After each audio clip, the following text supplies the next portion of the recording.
Hello there, everybody. This is Brandon. We are back with another episode of Ocarina of Time, the Let's Play by me. That was a horrible intro.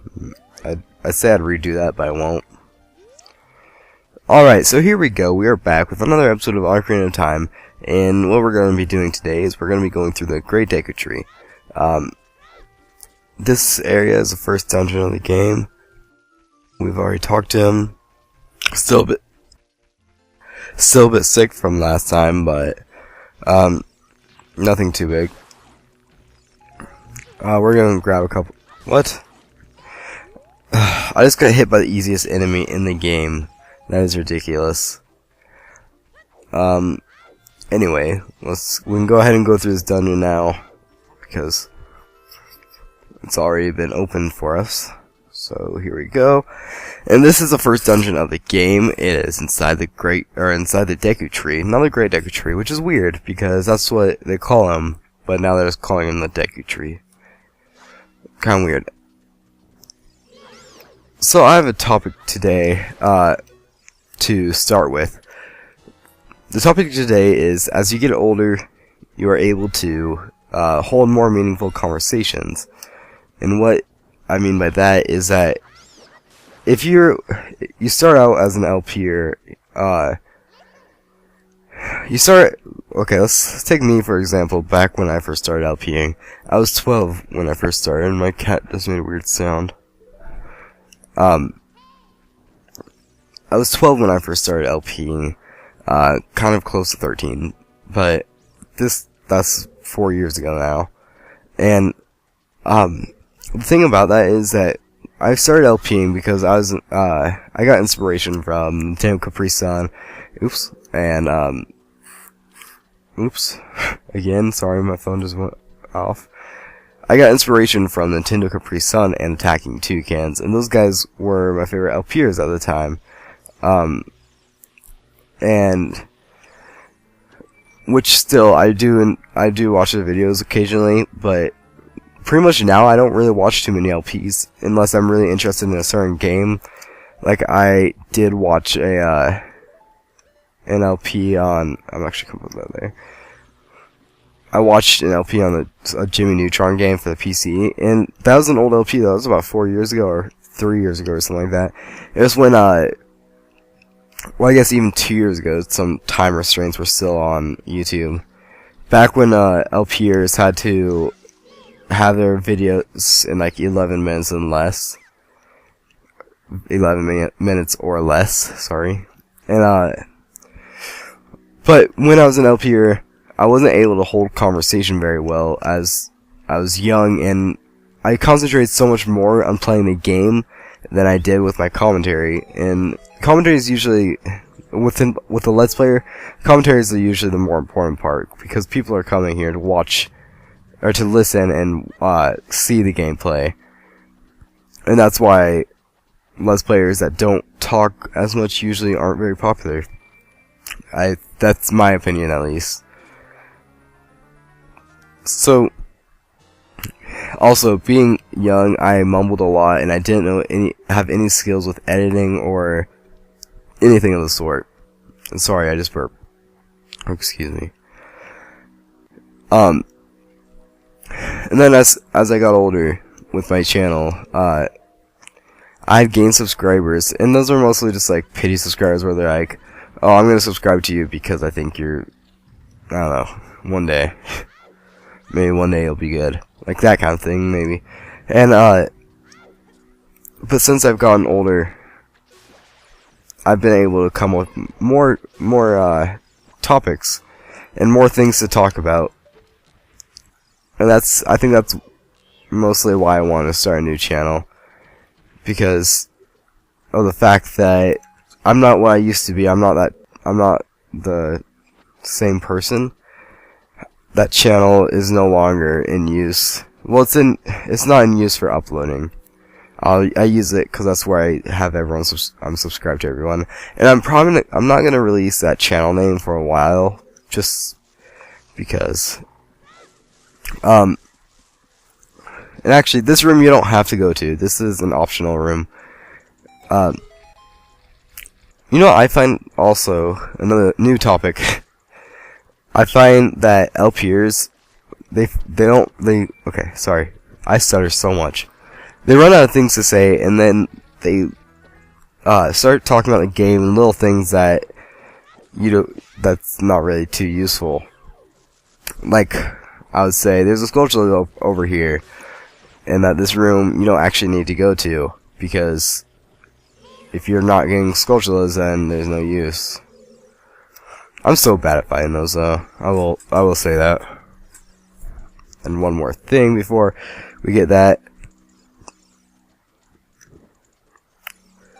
I was comparing my first, okay, so I did this LP twice when I was I keep saying when I was an LPer. I'm an LPer still. But I keep,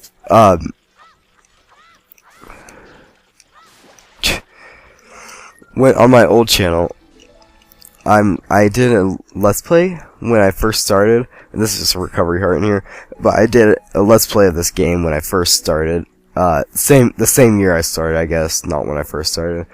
It was one of my first LPs doing, not what's it called, just normal commentary, because prior to that I had always done, post-commentary, because I didn't know how to record both my voice and the game at the same time.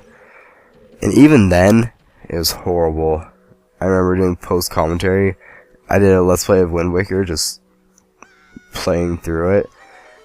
And, it was just awful. The LP had me going through the dungeon. Wow. The LP had me going through the game, muttering things that didn't make sense, and then I also started, I had no idea what I was doing. I spent like 4 or 5 episodes in the Wind Temple. One of the not easier dungeons, but not even a difficult dungeon in the Zelda series. I thought you could hit against that. Nope, don't want to go back up.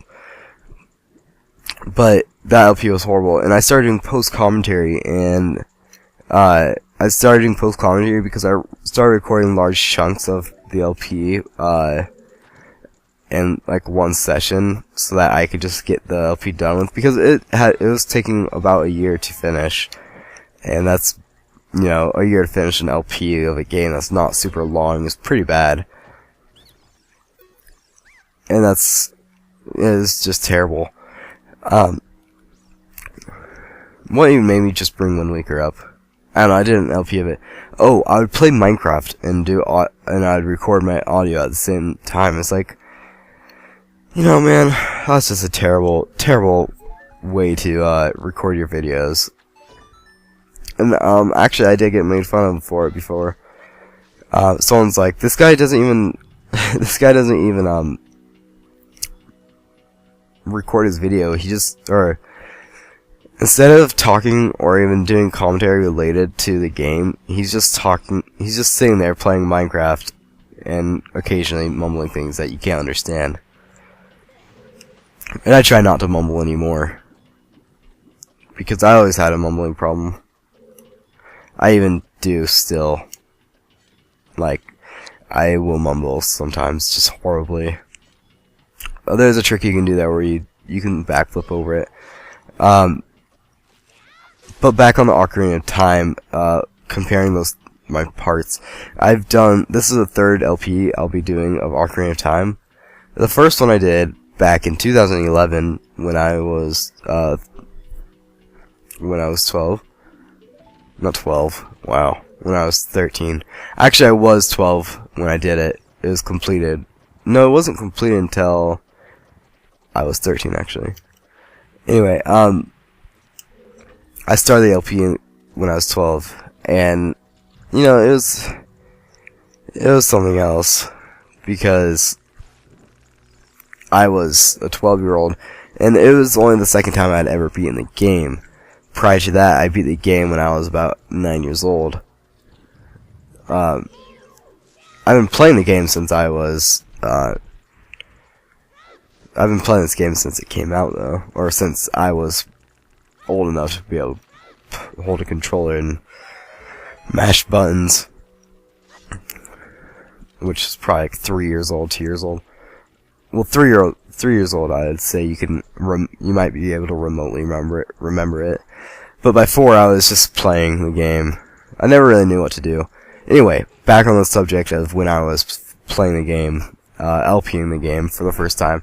My first part, it was terrible. I used an emulator because I did not know how to use a capture card. No, I didn't have a capture card yet, sorry. And, actually that summer was really memorable to me for some reason. Not the summer, but coming back to school around that time was just memorable to me. And, yeah, that's a little trick you can do. It takes a heart, but it was really bad at one point in the, first video. It was actually really early on in the first video. I actually had to pause it, and then I was like, okay, I'm back, and like, it was just bad. And then, the second time I did the LP, it was a lot better. With that one, I actually 100%ed the game. I was the best I could. I got all spatulas, all heart pieces, and for the most part, it was pretty good. And, I missed one upgrade because there's a certain time frame you can do that, which I should look into that for this because that'd be a lot better. And that actually that LP I started, close to 2 years now. Anyway, we're gonna go ahead and we're in this room. Must be some sort of concert because there's fog, going everywhere. So, let's look up, and here we go. Here's our, there we go. Our first boss. I never understood her eye and why they made it like that. Like, they make it look like a division sign. And no one likes, mathematics. No, people do. I don't. And hopefully, yep, there we go.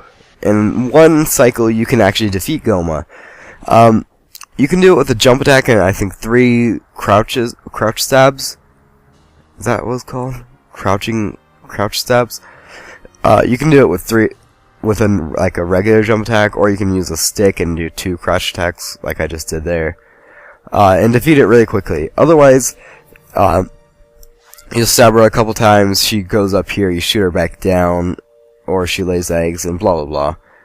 Anyway, oh, wow. We're gonna proceed. Actually, this is the second time I've tried recording this. The first time, the game, froze.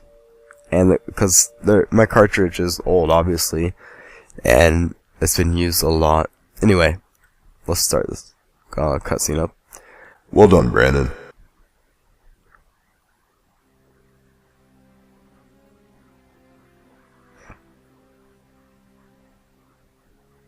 Thou hast verily demonstrated thy courage.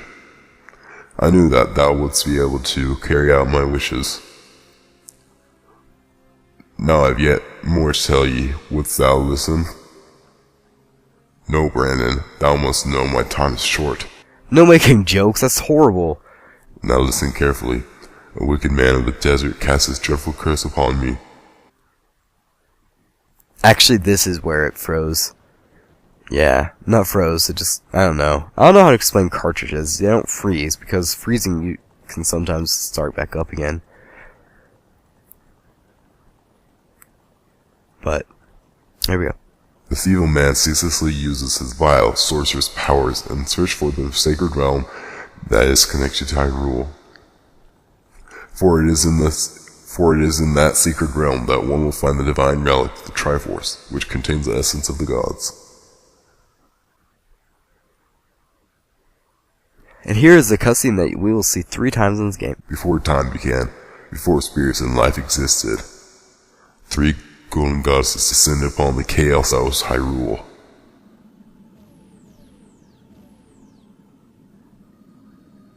Din, the goddess of power. Nairu, the goddess of wisdom.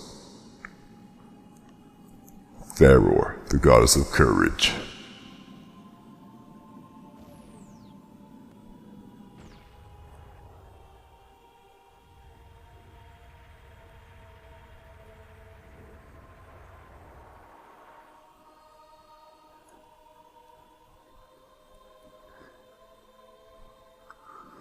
Din. With her strong flaming arms, she cultivated the land and created the Red Earth. Nairu. Poured her wisdom onto the earth and gave the spirit of law to the world.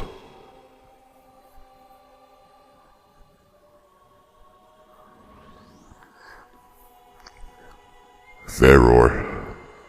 With her rich soil produced all life forms who would uphold the law.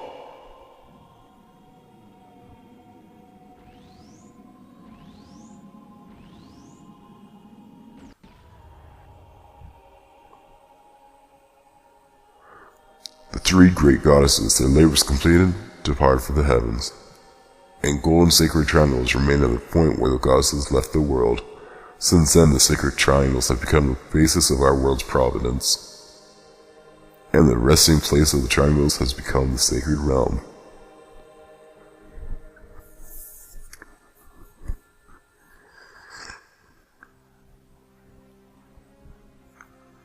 Thou must never allow the desert man in black armor to lay his hands on the Triforce. Thou must never suffer that man with his evil heart to enter the sacred realm legend. I'm sorry there. I just was really confused by what he said right there. That man who cast a death curse upon me and sapped my power. Because of that curse, my end is nigh. Though your valiant forces to break the curse were successful, I was doomed before we started. Yes, I will pass away soon, but do not grieve for me. I have been able to tell you of these important matters. This is Hyrule's final hope. Brandon, go now to Hyrule Castle. There, thou will surely meet the Princess of Destiny. Take this stone with you. The stone that man wanted so much that he cast the curse on me. You know, maybe he just wanted to get stoned. He's like, dude, you're a tree, right? Maybe there's some marijuana around here. Just kidding. That sounded really stupid. That's a bad stoner voice. And I swear, I will not do it again for this episode.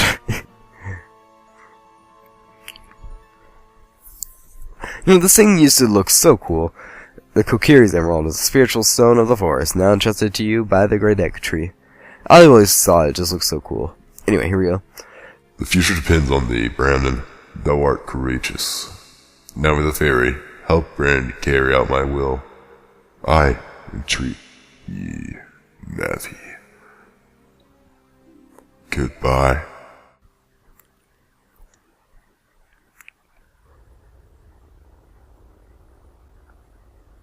This part always just makes me so sad. Let's go to Hyrule Castle, Brandon. Let's go to Hyrule Castle, Brandon. Goodbye, great Deku tree.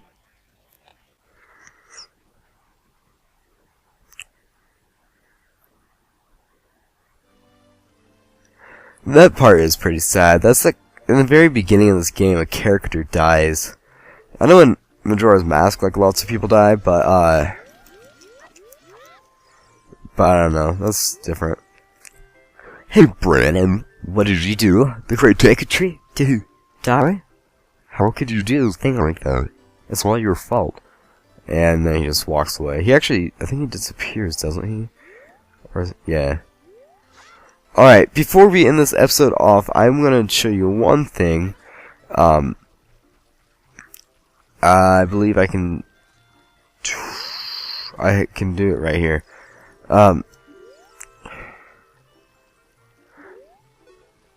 Alright, so what you have to do is you have to get in the middle of the sign, and I think this is how you do it, at least. There we go. There we do. Now, when you do this, this gives you the ability to run around with your sword, and it gives you the ability to run around with your sword, and basically if you run up to something that is stabbable, like this, if we can get it in the view, this sign right here, it stabs it automatically. And this doesn't actually allow you to run off platforms, as you can see. It is a glitch, obviously. That's why I said it was a glitch. But now, like, see. But anyway, oh, I forgot you could I didn't think you could see target. Yep, that's the glitch. And now the camera angle does get messed up unless you hit, your R. Anyway, thank you all for watching this episode of Ocarina of Time. I will see you all in the next episode, where we will leave the forest. Thank you for watching, and goodbye.